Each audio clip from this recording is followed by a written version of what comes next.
back streets back. All right. I did End of the Road last night.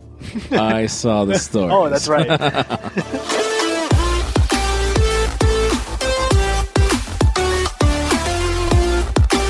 Live, but not really, from New York. It's episode 345. Saturday night. It's episode 345 of the Weekly from Pocketnow and XDA Developers, recorded on Valentine's Day, the 14th of February 2019. Happy Valentine's Day, fellas. From New York to San Francisco to Barcelona, we're covering phones we want to love like you wouldn't believe, because they're the tech that makes us go. All right, what's going on, everybody? It's Joshua Vergara, and I'm flying more than usual these days, but I don't fly quite as much as our guests. But Jules wrote here that I fly United, but I had to get Delta for the for the Barcelona trip. There you go. But I flew JetBlue to get here. I fly Delta. I've got status. Oh, well, there you go. Got status in Delta, and I still hate them. Either way, What do you hate him? what I do... Oh, wait, who? Huh? Delta. The gold. Oh. This what? Yeah, he has status on United. Oh. He has And no Delta. reason... Oh, and You're Delta. Gold on Yeah. Delta? Oh, whoa. Damn, dude. I'm 1K in United, gold on Delta. Oh, my goodness. Well, speaking of the man who is obsessed with ramen, Jaime Rivera. How's it going, brother? I don't look like the guy that should be obsessed with ramen, but hello. We're starting the Valentine's Day episode perfectly. Yes, we are. And, of course, we have our guest for this week, David Amell. Of course, you know him from Android Authority. How has been your week? It's kind of late. When is this podcast going live? So I can tell you how's my week been. Tomorrow. It's been good. But we can't confirm nor deny. Now, based upon stuff he just said, I do have a quick caveat or a disclaimer. Before we get into the show proper for this week, I want to note that the Galaxy S10 Unpacked event is coming up next week, and we're going to have a full show dedicated to our first-hand impressions. In our Airbnb? More than likely, yeah. Cool. Oh, that means that you'd be on the show again, too. Yeah. Yeah. Let's do it. So as not to spoil any conversations, you can head over to pocketnow.com/podcast, jump into the episode's rundown, and find links to the rumor roundup for all of the specs that you expect. That you can expect, rather. You can also read into our first look of what we'll be covering at MWC 2019 as well. We'll be updating that post right up until we fly out to Barcelona, which is in just a little... Actually, it's a week, literally a week from now. All of that and more available right now at pocketnow.com/podcast. And now that we have that out of the way, let's get into this week's stories. Now, just like with last week, we are kind of moving into a let's say a little bit more focused format for the podcast. So we have a number of stories here. We're just going to be talking at length about all of these things. It's not like a huge amount, like 20 or anything like that. We decided to just sort of focus them down a little bit. Our first segment for this episode has to do with Apple. There's a lot of news coming out of Apple. All right. My question to start off, I know your answer, but I don't remember your answer. Did any of you guys ever use the AirPods? I borrowed them from a friend to use while I was editing a video once, but that's the only experience I've had with them. Okay. And then I know They're good. I know you wanted to. I tried them out. So I keep forgetting this guy's name. I'll remember soon. But somebody left them in my Airbnb once. Oh. And I had to bring them, and I'm like, would you mind if I give them a try? I did. I hated them, and that's the end of the story. Okay. Matt Swider. Oh, it was Swider. Matt Swider, yeah. I'm kind of shameful in admitting that I use them way more than I thought. Like, as far as just the product itself, it's well thought out. I actually think that they're decent sounding, and I very much strongly say decent. But they're super convenient, and they even work on Android phones. And I was like, all right, there you go. I'm down. I'll use them. Yeah, but they they are hotly anticipated to have. The update to the AirPods are really hotly anticipated. Not only that, but also some sort of wireless charging. Solution for them, AirPower as it's supposed to be called. But apparently, you're not going to be seeing any of this hardware at what is supposed to be a March 25th event. Which is a software event, right? That's what they're kind of thinking, and we do have a couple of stories regarding that. Yeah. So what do you think that March 25, or what do you wish would be announced at the March 25th event anyway? I have to admit that I don't keep up on Apple stuff that much. Mm-hmm. I do, but all I saw was like a story stream on Twitter about how there's a March 25th event and how it's probably software, and then But like, how did they even? I didn't catch wind of how they even announced. I didn't either. So I don't get it. They haven't sent out invites yet. There's nothing. That's what they're assuming. But I don't get it. It's just their March event has always been their education event to a certain degree. Yeah, and last year they did cheap iPads. Yeah, so what we get are cheap iPads, usually anything that's oriented towards education. But then the speculation is that there won't be any iPads here. Because the rumors are that we were going to get the new iPad mini. The renewed iPad, which would get less bezels, pretty much the iPad 10.5 being used for education purposes. Yeah, those were the rumors, and the new AirPods. Now the rumors is we're not getting any of that. I highly doubt they would do AirPods at that kind of event. But the thing is, like, they've been rumored to be released at every event that's happened in the past 6 months. Yeah. Like, if there was any time to do it, now is already too late. Yeah. You know what I mean? So many people enjoyed the AirPods. They became the subject of a meme recently. Oh, they're hella memes. Really? About AirPods. Oh, yeah. I don't follow them. I just saw... The memes are pretty good. It's like people will start Facebook events called, like, AirPod Owners Meetup. Uh-huh. What? Yeah, it's like... I feel left out. As a meme, though. And so then everyone shows up wearing AirPods, and it looks ridiculous. Oh, my God. It's so funny. Everybody walks in wearing Q-tips. How funny. Yeah. The day they got released, I remember I was in San Francisco, and I was walking around the city, and I was just like... Oh my God, we're robots now. Everyone's wearing these things. The only one that I saw was if somebody was wearing AirPods, you just immediately assume that they can't hear anything. so like crazy stuff would be happening behind them, like, you know, emergency situations, and they'd be completely oblivious. That was the only meme that I kind of saw, which may not be too far from the truth, but they're not very good at noise, like ambient noise cancellation. They're not really meant for that. They're not really good at anything.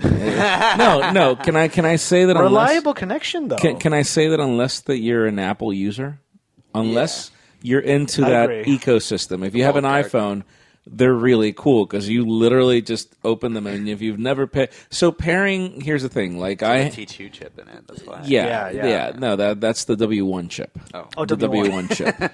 T2, where's your letters, numbers. Yeah, no, the Terminator 2 chip.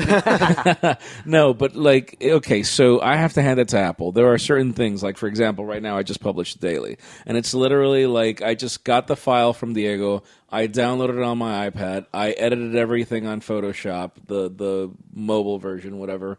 I then airdropped it to my Mac in seconds and published that.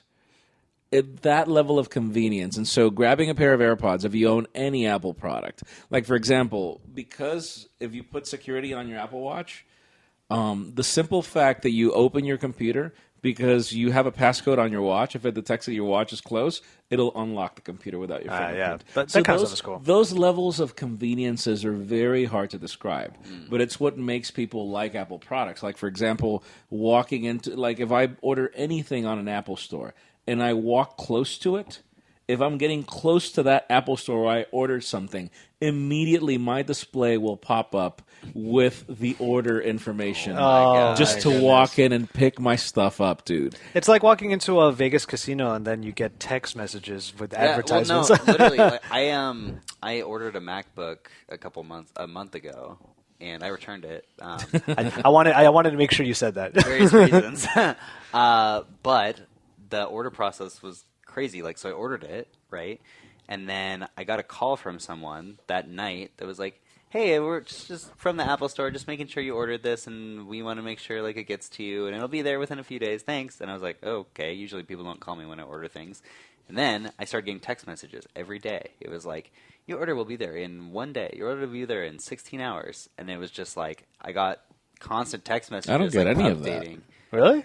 I don't get any of that. Maybe it's a new thing? You opted into something, probably. Oh, maybe. But it was weird. I've never bought anything and then had an updated live feed of Spam. it tracking. I'll call it spam. I guess so, yeah. But well, the thing is, we have a lot of talk about spending money, especially in places that maybe we're not supposed to, because not only is Apple trying to, like, make up a lot of their revenue in various device centric ways. But as you said, March 25 seems like it's going to be a software event, and this is one of the pieces of news out of there. Apple apparently wants to make it so that news subscriptions, and this is something. Oh, that's what it was. Yeah, so news subscriptions where I you have a lot of thoughts about this. Okay, yeah, because I know a lot of the stuff in the show is going to be somewhat controversial. There's a lot to say about just the sort of I love these shows. the nature of these things. So news subscriptions for things like, you got any examples off the top of your head? New York Times? Yeah, New York Times, Wired. Wired, yeah. Yeah. So maybe, let's say $10 a month. Apple is going to make an aggregate of all of that for the news application on their iPhones and iPads and all that. But if you're going to subscribe to any one of these publications through the app, Apple wants half of that revenue. Yeah. They want to literally They take want 50%. 50%. Yeah. Yeah, 50%? so they get 50% of the publisher's revenue. No, that's stupid. How unreal is that? That's well, what 30% is unreal. I mean, I know. No, And that's Google for got apps. That's for berated. general apps, right? Google got berated for having 30% on the App Store, and Apple wants 50%. And everyone was saying, like, Tim Cook's going to come out originally and say 50, and then by the time that event actually happens, he'll be like, no, what are you talking? It's not 50. What are you talking about? It's like 25. So either way, though, that's insane. That's like basically you're literally. that's- It's like extortion. Like well, do you Google- want it's- exposure? It's then like Google News suddenly taking 50% of all. Like Google News has existed forever. yeah. Yeah. It's like them just being like, yeah, we're gonna take 50%. yeah, but the problem with Publishers are already the problem hurting. with Google News is you can't pay to get in. Yeah. That's the difference. So this Apple News thing is a subscription. It's a subscription, and anybody like if we wanted to be on Apple News, we could if we paid. But yeah, it's what 50. I hadn't read into that part. 50%. So like, okay, so like, I think maybe they could take like 10, but like, So you think that the 30 for general apps is already ridiculous? yeah, Okay. yeah. I'm not Well, refuting. I'm I not mean, refuting not, that. I'm Not just necessarily ridiculous because like Google, Apple, they're hosting everything. Yeah. Like all the like developers have to make it, but they're hosting everything. They're doing the in between. So 30 is kind of reasonable. Actually, it's not that bad. Like Okay. maybe it could be a little bit lower. But But- 50%, especially for publishers Yeah. who are already freaking. so you say hurting. 10. So I would- for a Apple news gets service, I Apple would say gets a 10. buck for every subscription to a news website. Yeah. Okay. For a subscription for a news service. A I news would say- service, yeah. I would say 10. Do any of you guys ever get past? Do you ever pay to get past those paywalls on major news websites like that? So I paid for Wired, but it's crazy cheap. It's like it's $10 a year, and you get the magazine. what? Yeah, so you get the magazine every month, and you get unlimited. That's cool. And there's no ads on their website if you pay that $10. I'm down. See, I can because totally do that. because they redid their business model like last year, and Nick Thompson, who's their editor in chief, he was like, "We're making less than $10 per person off ads every year anyway. So if we just have them pay up front, and they get unlimited access with no ads and the magazine, which is super cheap to print, that's like really good value for the customer, and it's a better experience." Yeah. So, and they still give you 4 articles a month for free, which is not that many, but But if you're a junkie for that particular publication, then Yeah.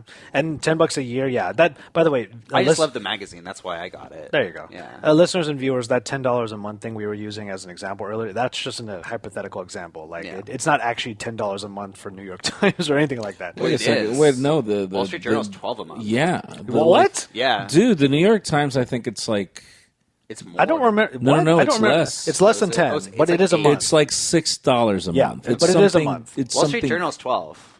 It's something crazy like that. I was Yeah. like, no, that's too cheap for the quality of their product. for, you know, for for what they NYT, do. yeah, for sure. Like particularly the New York Times, man. Like I have a lot of respect for their work. You know, I think it's just whether or not people will actually pay for it because of the nature of the internet. Well, as a crass way of looking at this move, do you think that this is just their way of trying to make up for like lost revenue in their? Kinda. I mean, take it. Take it. It's kind of nickel and diming, right? Like it's crazy. Yes. Okay. do you mean Apple? Yeah, yeah. Okay, so look at it this way: if you wanna have your product in Target, Target doesn't buy your product. It's like in Spanish you call it consignación. They will rent you the space where your product is going to be. Yeah. Commission. And they make a commission over what you sell. And depending on how much you pay is the placement that you'll have. This business model has existed forever. Xiaomi. This is the way Xiaomi is the monster they are because they software. control it. They control the app store. Yes. This is the way these Chinese companies are so popular, or so powerful. Let's face it. I mean, in the case of Apple, they didn't invent the concept online, but iTunes is pretty much like one of the biggest examples of success. Yeah. And so I don't mind them getting a cut because building the infrastructure to be able to make something like this is significant. And in Apple's case, their biggest benefit, like I'm okay with it when it comes to apps because they own the platform. Yeah. Plus they own the operating system. Plus, they own everything. Plus, they created the ecosystem. They created the ecosystem. Coding language that a lot of they people created use. everything. So in their case, it's fine. But is it correct for you to write an article and then for the guy that's going to edit your article, you wrote it, you spent time on it. Right. Yeah. But then the guy that looked at your article and made sure that the formatting was right and helped get the thumbnail on it and then publish it, is it correct for his name to be on the byline? No, because his job is only to serve the purpose of publishing it, but it's your work. Right. So why should... I'm not saying that he shouldn't get credit for your work. Right. I'm saying that it's still your article. Yeah. So should he get 50% of the credit? No. No, Yeah. because it's your article. The curator should not be able to take half of that revenue from the actual intellectual property. Right. Exactly. Yeah.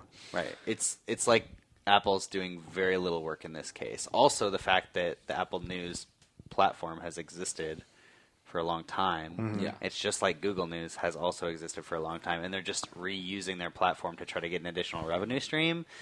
And like, publishers are already hurting, and I'm pretty sure they know that. Thing about it is, publishers haven't really figured out something better. That's the problem. Yeah. That is the biggest problem. It's been how many years? I mean, think about it. Steve Jobs was still alive. And for me, it's like when he came on board and he showed iBooks and Newsstand. Yes. He showed off Newsstand for the iPad when the iPad 2 launched. And he was like, we really want to protect the New York Times and we really want to protect the Wall Street Journal because we don't want to become a nation of bloggers. That's what he said. We don't want to turn into a nation of bloggers. And I get it. Like, I'm not a journalist. They are. So for me, it's I get the point. But why get 50% of the cut? Yeah. It's ridiculous. Well, different visions for different times, clearly. I'll tell you this much. Here's the thing.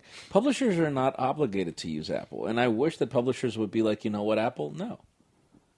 I get it. But I'm not obligated to have my product. And what if? I mean, why is it? Now, these publications, because you and I are outraged right now. The question is if they're outraged. Because if I would be outraged for my content to be... I'll give you an example. Our MCN once reached out. They've reached out a couple of times, but then they're like, we've got this sponsorship opportunity, and we're going to have... No, we've got this platform, and it's going to be really cool. And the revenue split is 50-50, no questions asked. And I'm like... I just don't respond to the email. Yeah. And then 3 weeks later, they'll write me and they'll be like, we offer this. 70-20. So we offer this, and what's up? And I'm like, I write them. I just respond. You said no questions asked. Send. Yikes. I'm sorry. It's my work. Right. Yeah. And you're just getting half of it for... Are you serious? Yeah. I'm like, no. So I wish that publications would do that. Yeah. It would be like, no, we're sorry, Apple. It's great what you did for the music business, but what you did for the music business has not worked in the publication business. Yeah. Well, let's talk about entertainment then, because not only are subscriptions on news publications being put into question, but think of it this way. Netflix, Stars, Showtime, video content, HBO Now perhaps. Imagine going into one application on an Apple device where you pay one flat fee and you have access to all of them. What would the flat fee be is the question. That is a good question, yes. It would But have that's to be apparent. like 20 a month or something. I don't know, because some of these are already... How much is HBO Now? HBO Now is It's already... $10. Well, Yeah. but they would have to make a deal. Yeah, definitely. It's volume versus price at that point. But the problem is, it's a very different thing. It's like, how is that revenue going to be split? Is the question. Yeah, Well, that's the right. thing. Apple, apparently, if March 25th is going to be when they announce this kind of stuff, Apple is actually trying to do this. They are trying to get video subscription services to opt into a single subscription model, where you basically have one login, one tap, pay, and you get access to all of these ones. I don't like that Oh, idea, cable though. TV, you mean? Right? So depending on Cable cutters. depending on who the partners actually are, Yeah. you don't know what content Well, you're going so to get. this is the problem. But this is the thing: Apple's asking for 30% from the video subscription services. 30%. 30, the same that they get from apps. I just don't see how this would work, right? Because like people like Netflix raised their price by $1 last year Yeah. because they had to, right? Like HBO, like most people on HBO watch like Game of Thrones, and that's kind of it, and they still pay $10 a month. And Bill Moore. Eh. I do. Well, and so like if Apple takes 30%.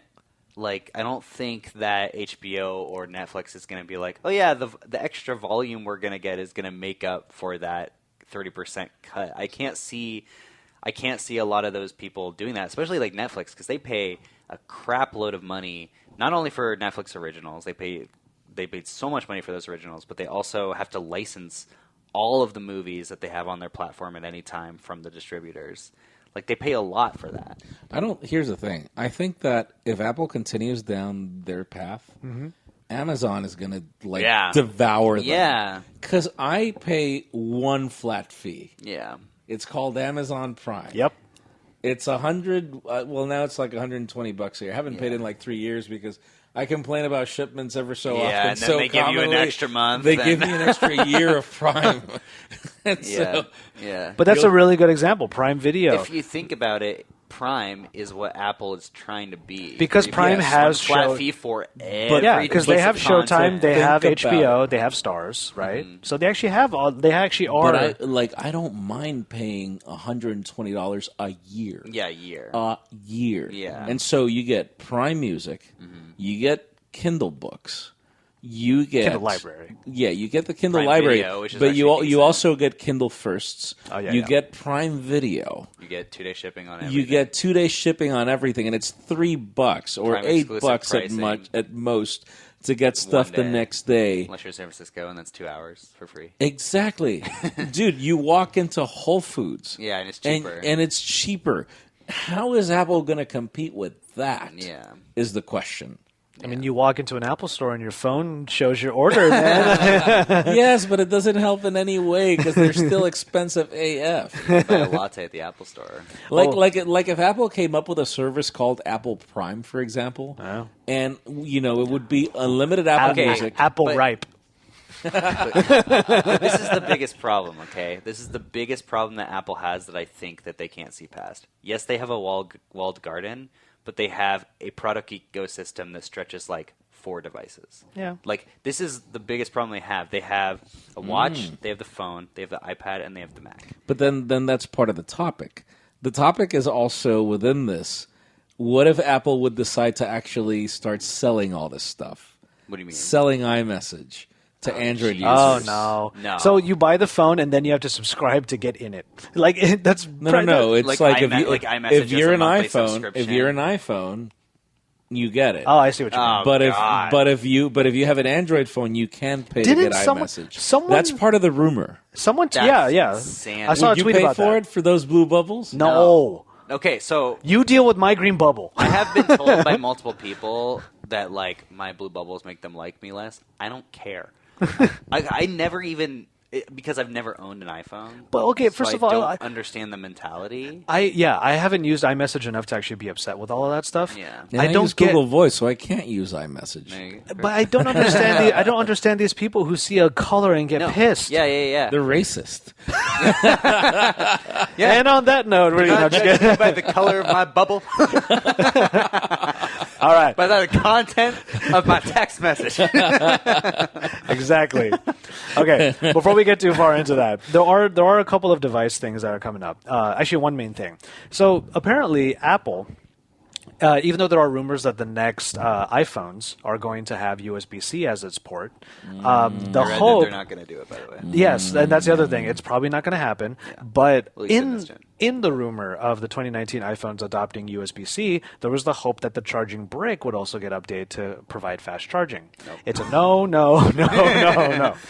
2020. Well, I want your quick reactions to this thought. Yeah. It's because Apple wants to cut the cost of providing peripherals. and accessories. cut the HTC cost.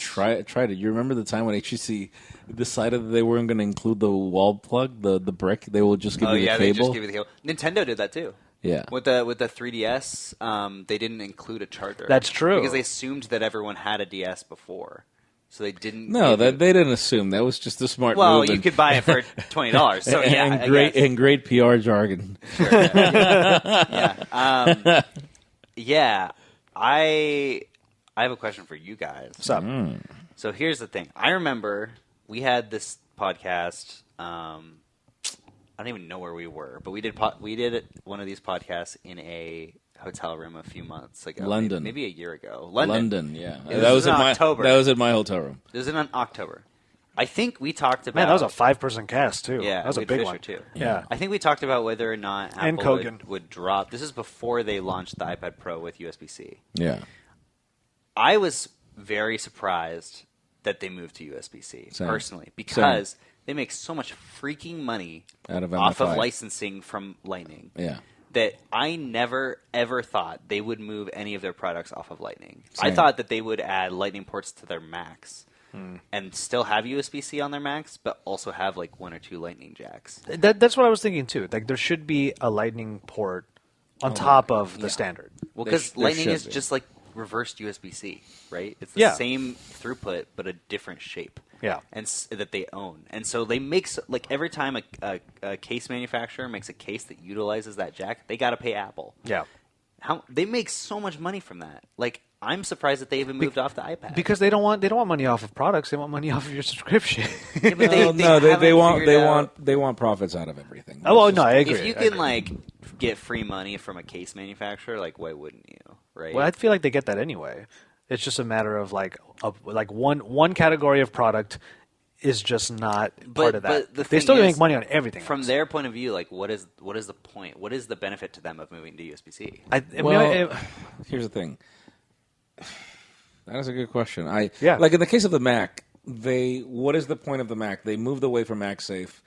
Thunderbolt, which was pretty much only an Apple thing, they moved away out of all of this for Thunderbolt 3 and USB-C. To a certain degree, it's brought a lot more power to the Mac.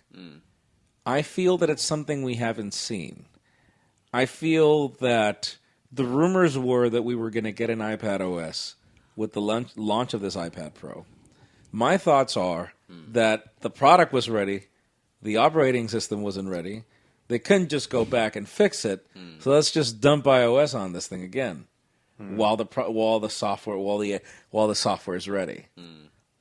I think that Apple couldn't get something in Lightning that USB-C held on But to. I feel that we won't be able to see it until that operating system Exactly. is out. There's that, or maybe because they own Lightning, which is through a USB-C jack, maybe they eventually want to move over their products over because they know everyone's adopting Lightning. Like a lot of laptop manufacturers are putting or USB. Thunderbolt. Sorry, That's the Thunderbolt, one, not yeah. Lightning. Yeah.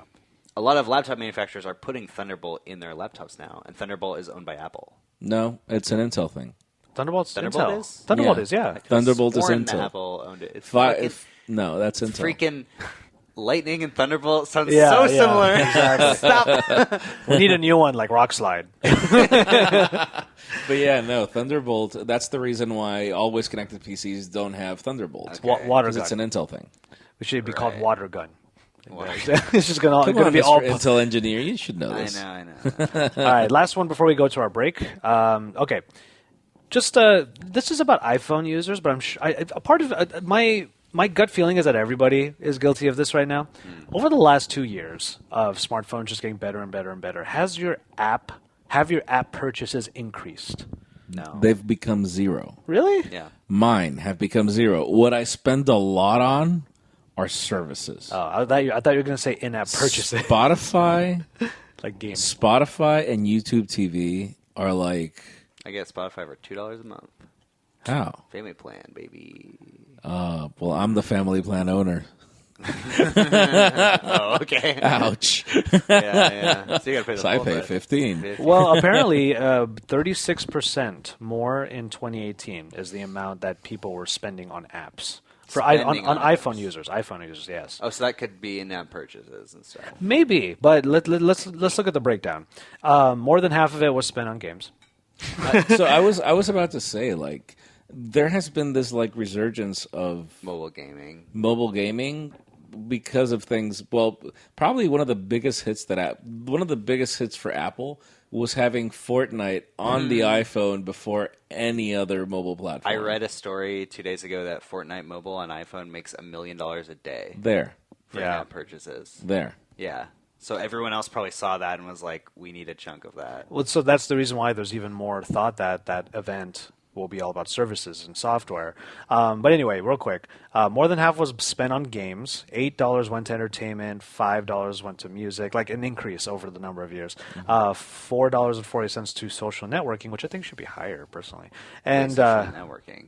social networking apps, What kind of money could be made off social networking apps? Oh, you mean like buying things on Instagram? maybe, Oh. or like ad boosts. No, that's not really part of it. Match.com, dude. Well, that's the thing. A vast majority of it is either entertainment or lifestyle. So, and note that none of this said news. I mean, if like maybe Netflix could count because they've made their price go up by $1. Yeah, but you can't make in-app purchases on Netflix. You have to. Oh, in it, yeah. Yeah. Well, there's yeah. They'll True. pull, which I think is the smartest thing. It's like you can build your app, you can provide your services. Just yank people out of the app, take them to the browser, have them pay on the browser, and that's it, man. It feels like, disconnected. It feels like you're not paying that company. it doesn't really matter. I mean, it's one of those things where it's like, again, in the case of Netflix, where their profits are like so cutthroat. Yeah. You know, think about it. Yeah. I feel that 30% is like, come on. It's now. a lot. And it's 30%, and they're not allowed to charge differently over what they charge in their own store. Yeah. So it's like if it's $9.99 or $11.99 in their store, Apple. I'm not sure about this, but I kind of get the feeling that Apple forces them to keep that same number on their store, but then they have to get 30% in the cut. Probably. So I think here's the difference on the App Store. If Apple did not provide an app store, these developers would have literally nowhere to host their apps. They'd have to host them on XDA or something, right? Yeah, People would have to sideload them. Yeah, right? no. I think that's why I'm saying in the case of the App Store, I'm totally for. Yeah. That's Or what more, more to your point earlier, Amazon had an app store. they still do. Yeah. Well, A Kindle, yeah. no, they still have an Amazon App Store. You have to sideload apps onto yeah. your phone from.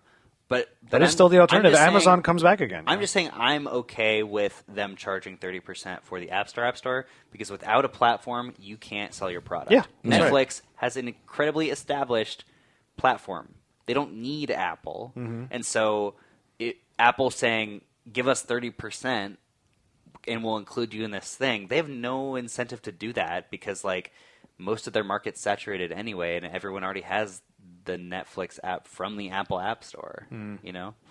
All right. Well, I want to make sure that we spend quite a bit of time on our next few topics, but first we're going to head to our break. Thank you so much for listening to the Pocketnow Weekly. We certainly wouldn't be making this show if it weren't for you. But we'd certainly appreciate knowing a little bit more about you so that we can match you with better advertisers to talk to you. That way we can continue making this show better. Again, for you. You can take a 10-minute survey by heading to podsurvey.com/pocketnow. We won't link your answers to your email address, and we won't spam your inbox. Plus, anyone who takes the survey has a chance to get a $100 Amazon gift card. That's podsurvey.com/pocketnow. We really appreciate your support. So, first off, saying this very innocently, and then we'll get into the actual meat of the story. How would you feel if the next Pixel phone was modular? Oh, boy.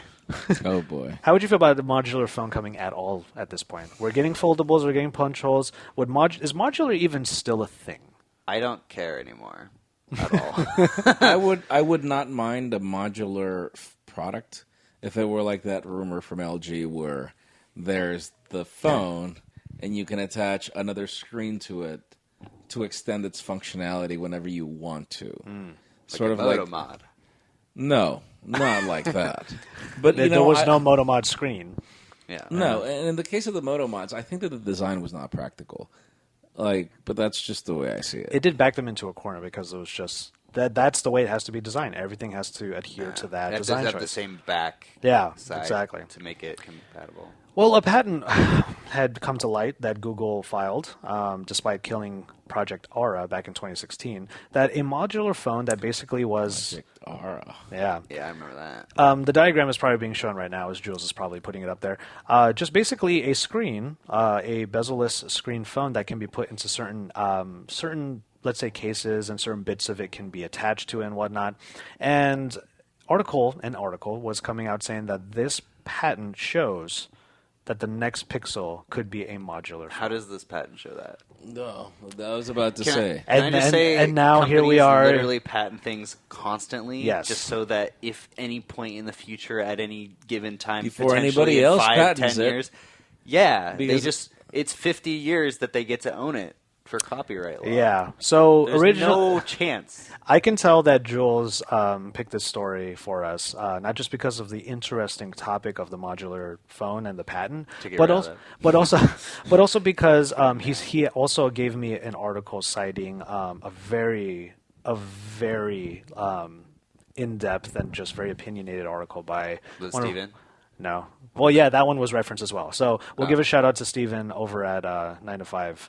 But David Ruddick. Ruddick? Oh, yeah. Was it the article that he wrote about... Whose phone was going off? That's that fine. would be Sorry Henry's. about that. Was the article he wrote about the fake news stuff? It's basically clickbait, yeah. Yeah, yeah. Because I liked it that says article, here, actually. exclusive. Yeah. Google Pixel 4 could be a fully customizable It's public modular phone. Yeah. Yeah. So it's a patent, guys. It is a diagram of something that is conceptual. Yeah. It is the LA Auto Show. It is a concept car you will never drive. Yeah. Until someone finally decides to actually make it. But you don't know that by looking at the concept car. Yeah, you get 50 years on a patent. Like, of course you're going to, like, have a cool idea and then patent it because, like, then maybe in 10 years the technology will be there. But That's the like, reason why we have infomercials for freaking crazy products that don't make any sense. Because Yeah. someone patented it. Yeah. And it was like, seen on TV in Yeah. China? Yeah. But that kind of led me to some questions I wanted to ask you guys. I mean, we all work for news organizations, let's say, news websites. The fact that the sensationalism of this article was so blatantly overblown for the sake of clicks, and mind you, that particular article over at Wait a T3 second, but it was written by David? No. No. He David, wrote a reaction article. yeah, Oh, Dave- good. David wrote a reaction article to a T3 article. This was the T3 article.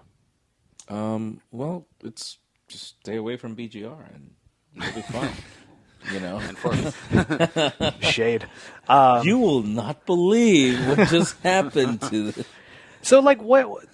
Yeah, it's just that we all, in some ways, think about just a way to get the click onto the news article or onto the YouTube video. YouTube is obviously like the reign supreme in terms of clickbait, but I don't know. I just wonder what your guys' reactions are to this type of stuff that is actually happening within deep parts of our industry, because it's easy to overblow speculations, easy to overblow leaks, and I'm proud to say that every personality and publication that is represented in this podcast right now is not guilty of that. Right. You go for the anti, I'll go for the pro. You're pro. Yeah. Now, I'm going to let you guys do that. That battery's about to die. So keep talking. There's going to be a little bit of darkness on the video. sorry, viewers. But we'll get into it. But, Why don't we pause it here and start again? oh, we could do that too. Yeah.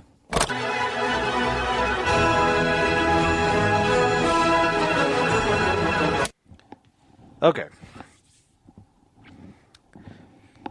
David, you were just going to you did it.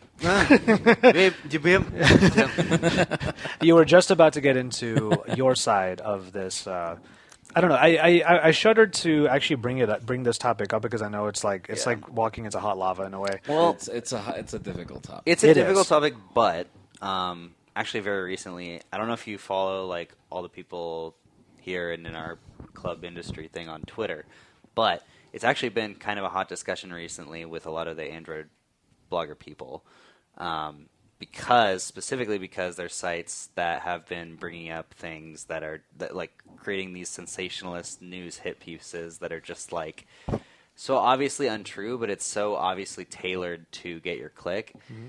And then you read it, and then you're just like, why did I just waste the last 10 seconds of my life reading that?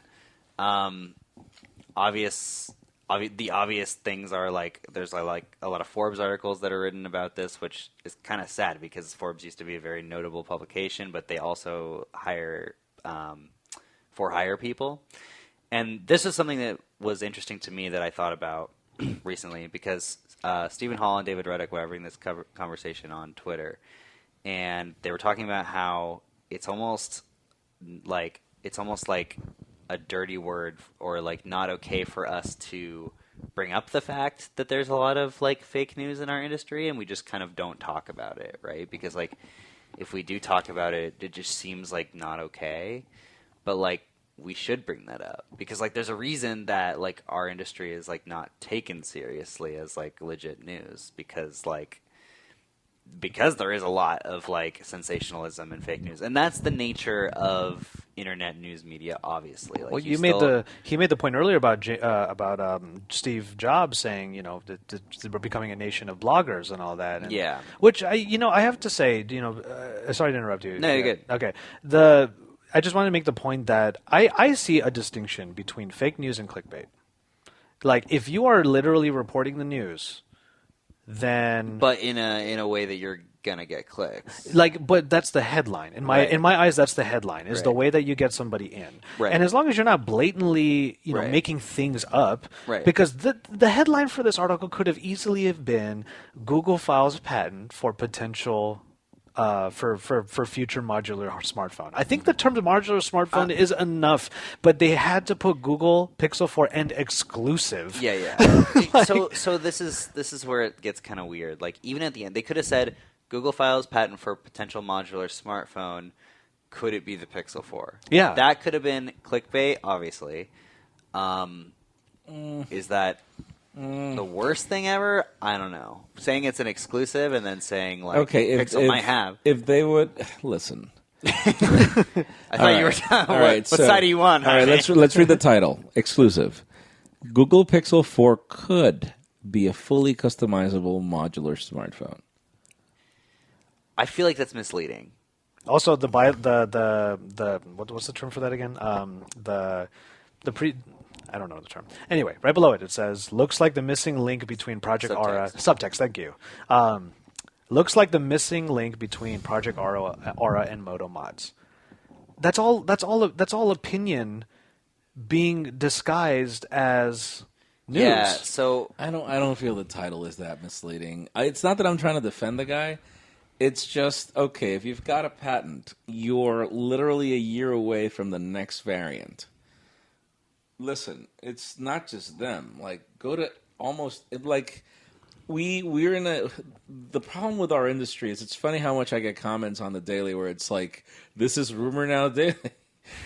Oh, but what else are we gonna report on? Yeah. How many? It's either like events and particularly in our okay. So we don't have this we don't have venture capital. Nor do we have like this sea of reporters. We don't go to CES with a truck full of reporters and a team. And so the problem, one of the biggest difficulties in the way we cover the news is we're a team of a few people.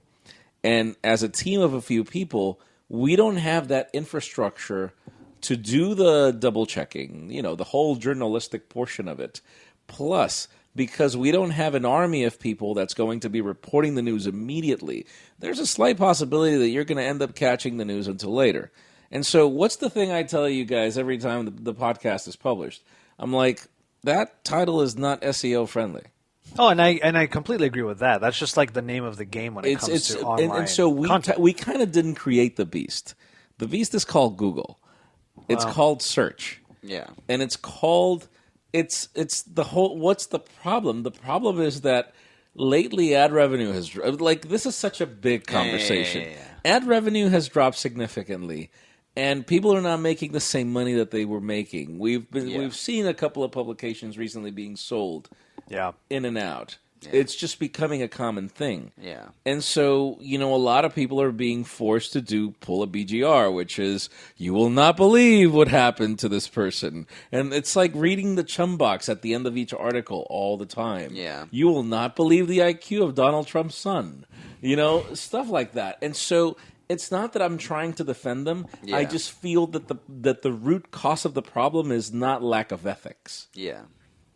I think that's a very valid point. I think that it's not lack of ethics. I will give you an example. There have been a couple of Fridays where I'm like, it's a patent, and this is like the only hot news, and I'm at cutout, and I need to film the daily. Mm-hmm. And so it's like, I don't put that in the title. Nor do I, but at some point I'm like, I kind of like, what's the purpose of me reporting on this? Yeah. If I don't give it an angle that will, to a certain degree, provide any sort of value proposition. That's the thing. And so a lot of what we do is interpretation as well. We write a lot of editorial content that's opinion based. So I do agree. I don't like the whole exclusive part. Yeah. Fine. That one is fine. That's an exclusive to the U.S. Patent Office. Also, that patent was published at the Patent Office March 31st of last year. So had they gotten their hands on this at the time, it could have been like the Pixel 3 is going to be the modular phone, which I think is the thing. Just jumping into something to create almost something out of nothing is my whole thing. I'm an advocate, as you've heard me say back when I was working with you, was that if you can't figure out what's important about this, sometimes that's the story. It is valid enough to say, guys, there's probably nothing here. But it's interesting to look at this diagram and see what could have been. Can you read the headline again? Exclusive. Google Pixel 4 could be a fully customizable modular smartphone. Yeah. Literally 6 of those words are unsubstantiated. So I think the problem with this headline, though, is that it doesn't even mention the patent. Well, the article itself, just not to discredit the actual work that was put into this, as Steven over at 9 to 5 said, some serious work was put into making this one patent expound into so many different things that none of us know anything about. But come on, there's a website called Apple Insider, and that's all it does. Yeah, I'm sure. That's all. Listen, it's just, that's what they do. Like, there are industries built around this, and I love there are certain cases of certain leaks. There are certain quote-unquote, like, leakers that are famous, and they will literally, they won't type in this product could. No, they were like, this phone will have this. Blank. Yeah. This phone will have that. Yeah. Then there's the other problem. Going back to the topic of where is the ethics issue. I mean, there are certain leaks, and we know this. There are certain leaks that are out of the control of companies. There are others that are controlled. Yeah. Come on. Yeah, easily. Yeah. There are others that are controlled, and obviously, well, what's going to happen if you get the exclusive? What are you going to do? You're going to choose to say you won't report it? Right. The biggest problem is our industry. Even if there is so much happening very often, there's a good chunk of the year where all we survive on are rumors. Rumors, leaks. Right. And speculation. And speculation. Mm-hmm. So it's a very difficult topic. It's very hard for me to take either side because I understand the publications that are struggling. I, to a certain degree, understand others that have had to turn into more clickbaity. I mean, come on, man. This looks like reality TV to a certain degree. Yeah. It's like MTV today. It's become weird.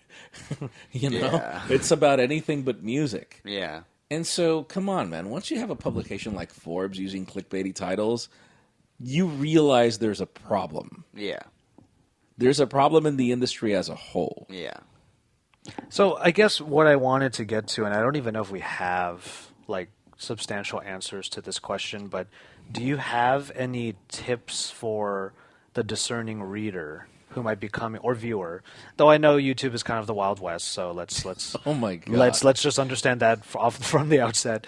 But the discerning reader who's trying to look for just stuff to read, like the things that they should at least be a little bit diligent to do. Any tips? For like things to avoid? Not really things to avoid, but just to stay properly informed rather than just... I guess my tip would be don't buy into the hype every single time. Watch the Pocketnow Daily.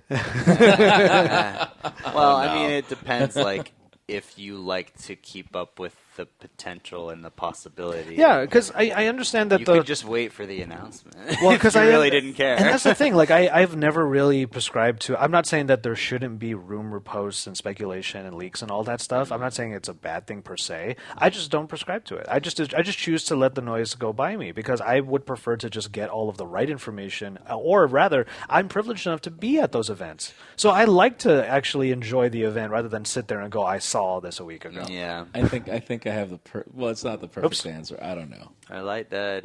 We have another one over All here. right, just pause it. No, it's okay. Do you think you can replace the light? Yeah. Okay. Go. You can. Let's take a little break. I'm going to keep the audio. I'm going to keep everything recording. Yeah, keep everything Yeah. recording. I have the perfect answer for that. When Latinos are like, "Yeah, but I read it on Facebook." There's also the Asian parent conundrum where anything that the parent heard from a relative has got to be true. Oh, your uncle just told me that. Your uncle just told me that there are gangs running around just cutting people's feet off, you're going to be next because for some reason, like that kind of stuff.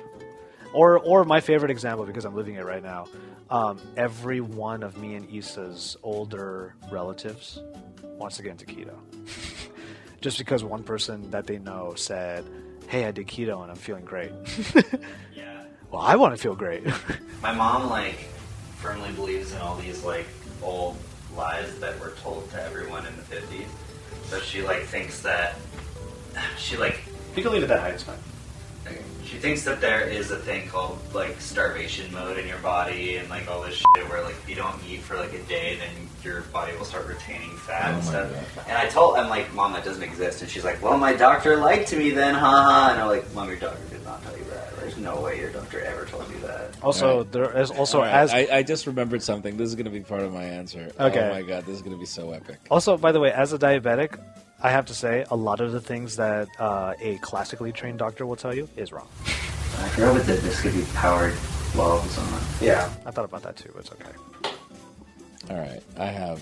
I just need to rant this out real quick. A nutritionist once told me after I was diagnosed with diabetes that I still had to eat at least 100 carbs a day. Oh my grams. All right, so I have an answer for Grams you. of carbs, yes. I come from a culture, Latin America, where you will have people come to you and be like, "Yes, but I read it on Facebook." Mm-hmm.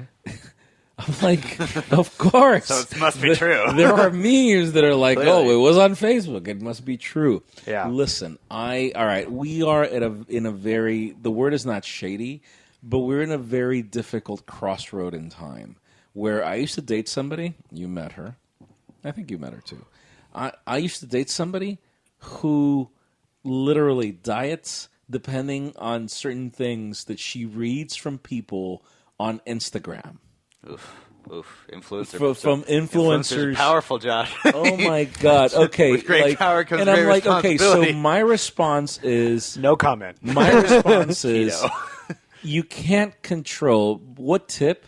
You can't control the information. All you can be is discerning about the source. Yes. And, for example, every single time that I read an article, the first thing that I do is, Wikipedia, source, source. And I go to the source, and I go to the source. And I keep doing that peeling up until I go to the base article, and I see exactly, because every single publication, every single publication, provided their own twist, will speak of the same thing differently. Yeah. And so my advice is, first of all, remember, it's the internet. Yeah. All right? One. Number two, even facts in certain cases are subjective.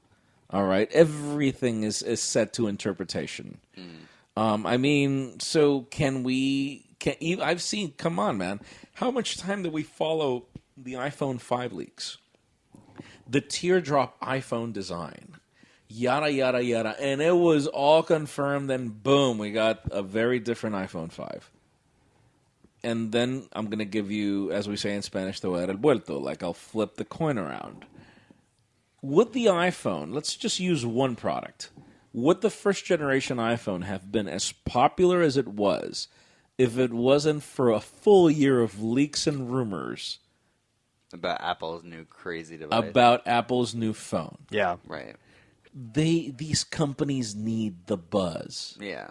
Even if they don't want to admit it, this is what keeps their product in the spotlight. Because they can't launch a phone every day. They can't make news every day. Yeah. So rumors are the best way for them to remain in the spotlight. Yeah. And for their brand to be repeated and repeated. They're not politicians.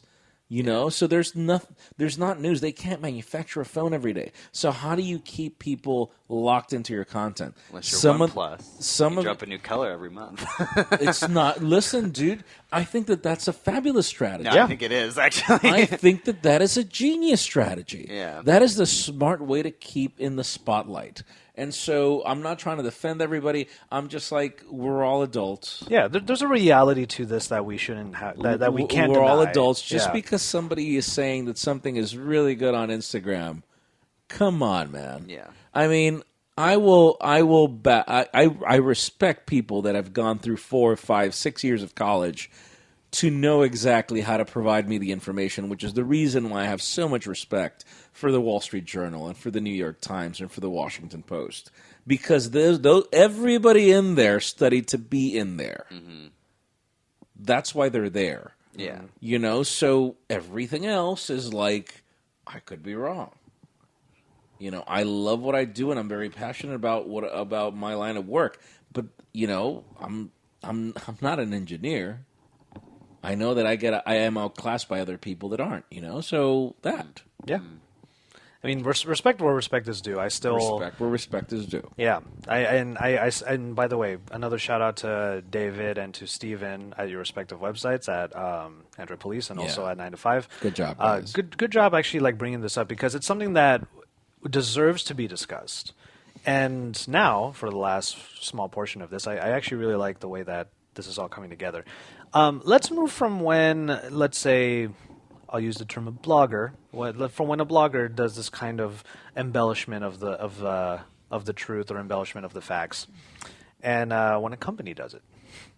So, oh my God, we got a little bit of 5G talk coming. Here we go. No. This is illegal. And on that note, yeah. It's been a long road for AT&T trying to create a 5G network. So this is the equivalency, I feel like, where you have to kind of read a little bit further into a story to really know what the truth is. And well, that's what they're preying off of. Well, in a way, but AT&T, they were saying that their speeds on the 5G network could get up to 1.5 gigabits, which is 4G, which is still LTE. Yeah. So, after a fresh round of testing, they have found out that the speeds they've seen in the lab have been brought out to the field. The company announced they had tested a mobile phone form factor on the network. Oh boy. That was the words that were used. In a field location and recorded a ping of 18 milliseconds and a down of nearly 1.54 in the middle gigabits. of a field with no congestion. Oh my God. And also the image below it had a file name with the letters MWC tagged on it. So maybe AT&T is going to come to the show and go, "Look what we did." But everyone hates them right now. Well, they should not come. They probably don't want to show up. The only device that has access to a 5G plus network, though, is a Netgear hotspot.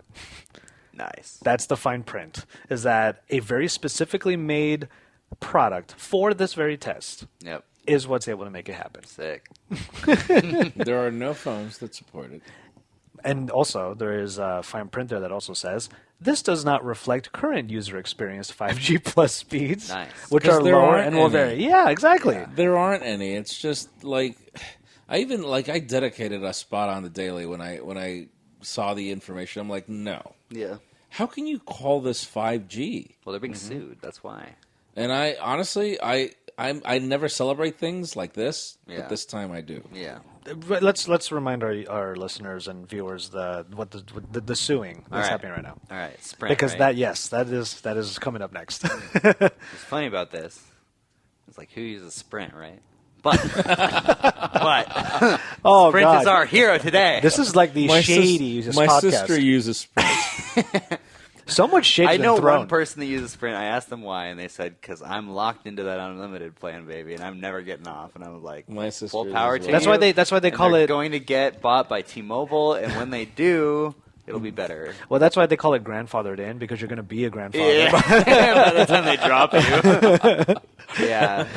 All right. Yeah. So yes, Sprint suing AT&T for the rebranding. Yeah. What's it even called?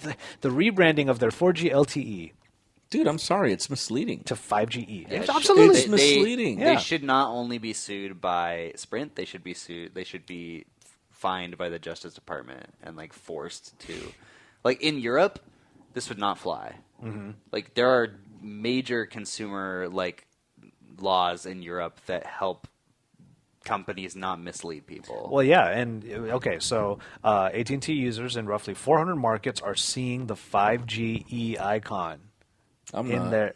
Oh, you're not. I'm barely getting. Everyone was giving Apple flack because for but that's the worst part. Yeah. So I don't think that the worst part is the AT&T branding, but the fact that it's being seen on iPhones, which are way, way slower than behind. Qualcomm chips. Yeah. Way behind, Because like they're using Intel modems. dude, like they are Yeah. way like if like at least these Snapdragon 845 smartphones are multi-gigabit capable. Yeah. They are capable of 1.5 gigabits. Yeah. Right now on LTE, if there were such a thing as a network that would provide them. Yeah, that was Fly to Romania to congested. see something like that. Yeah. Or, Yeah. Like there are countries that actually provide the Yeah, data yeah. speeds that they sell you. Estonia. Yes. Yes, no, there are And countries. they're cheap as hell. Whereas here, it's fantastic that you get 150 megabits down, but you have to go to a certain area on Yeah. a certain street in 57th Yeah. to be able to get that. If that turned out to be the way that 5G actually rolled out, it would look like when Pokemon Go first came out. Yeah, Everyone's everyone's just on in the one streets. area. Yeah. So apparently, Sprint said a survey showed 54% of AT&T's consumers believed their 5GE network is the same as or better than a 5G network. You know what's weird? I didn't think that I would hear people actually talking about regular consumers actually talking about 5G, because we've been like working with Qualcomm and covering 5G for the last like 4 years. Yeah. And like finally it's kind of finally happening, but like I still didn't think I would hear regular consumers use that word until like 2021. Yeah. And I had 2 different people ask me last week about 5G, and I gave them a little rundown. But one day it's going to sound like the British are coming. You 5G know? is too slow. One day it's going to sound like the British are coming. Is 5G really coming? Like, Yeah. 5G. Tell me about 5G. Yeah. And the rest of this quick quote off of that story is 43% believe that if they buy an AT&T phone today, it would be capable of running 5G. So it's clearly misleading. It's Yeah. misleading consumers. Exactly. Yeah. 43% is not small. Yeah, that is not I small mean, at that's all. like telling me almost that a half. hybrid is an electric car. Truly, LTE is part of the components of 5G, Yeah, right. but it's not a fully electric car. Right. Yes. Yeah. And Well- it's mostly sub 6 gigahertz. The reality of this 1.5 gigabit per second speed is that AT&T actually did say that early consumers using 5G, found that it delivered over millimeter wave spectrum, which is called 5G plus to them. They've experienced ranges of 200 to 300 megabits per Dude, second. That's like the lower portion of LTE. Yep. It's a lower portion, yeah. See, that's the thing. You know what the problem is? This is okay. I'm going to use the perfect analogy for this: the New York City subway. Everybody in New York says that the subway here is fabulous because they've never been to Europe. Yeah. Yeah. Or Japan. They've never been. They don't realize how bad the subway here is. Yeah. Nor do they realize how bad carrier services are. And I get it. Right, yeah. I get it. Europe is probably the size of Texas and a little more. So being able to connect all those countries requires a lot less infrastructure, a lot less difficulty. So fine. I've always defended the situation in the United States because it's very difficult for you to provide such great quality service to such a large country. It is difficult. I have to say that. But don't tell me it's 5G. This ain't helping. Yeah, this is not helping. For Exactly. Sure. Yeah. Don't make it worse. Yeah. And even then, what the heck is 5G evolution? Like, no, stop. Just stop. even Qualcomm does not go as far as to embellish it like that. No. It's 5G. Yeah. It's just going to be what's next. Yeah. And guess what? What's next involves a lot of what we're using now. Yeah. You know, like they're trying to make it sound like it's this completely new alien thing. But yeah, it's no matter what, on the broad spectrum, there are people, companies, whoever, trying to get those eyeballs in. And I guess in AT&T's case, they actually kind of succeeded, which is the reason why they might deserve to be in big trouble. Yeah. Look, unless you live in a top 5 major city in the world, you don't need to buy a 5G phone in 2019. Nobody. It's like smartwatches. Yeah. Do you need a smartwatch? No, they're just really cool to have. Yep. Yeah. That's the same thing with 5G. There will come a time where vehicles will be better interconnected, where there will be more IoT. Like right now, it's kind of not a good idea to buy, into a lot of IoT devices that are not 5G compatible, because it's when 5G kicks in, they're just about to go obsolete. Yeah.